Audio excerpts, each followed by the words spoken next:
Ano nga bang kahalagahan nitong rapid shutdown device? Ayan.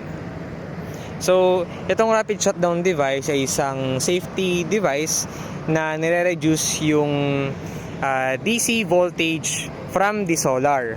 So, ang isang solar natin ay merong 50 volts at maximum pag sobrang tirik ng araw. Okay?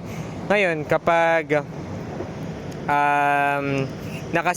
kapag i-series natin to, so 50 times 12 panels, so nasa 600 DC voltage na yon. Pero dahil sa rapid shutdown device na to, ayan, nare-reduce niya yung DC voltage from 600 to 3.6. Ayan. So, etong rapid shutdown na to is 2:1. Ibig sabihin, sa kada dalawang panel, isang rapid shutdown device. So, dito sa 12 panels na to, ibig sabihin, meron dyang 6 na rapid shutdown device.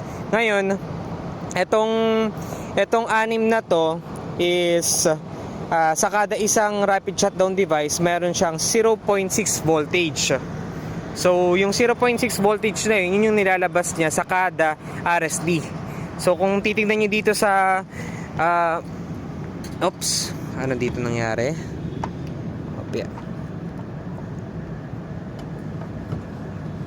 Ay, kung titignan nyo dito sa sa tester is 3.6.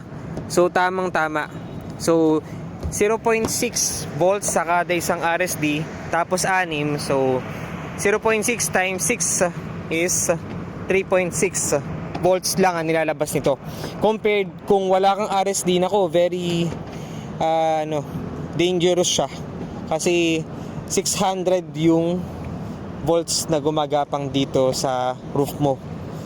So, ayun lang, for safety.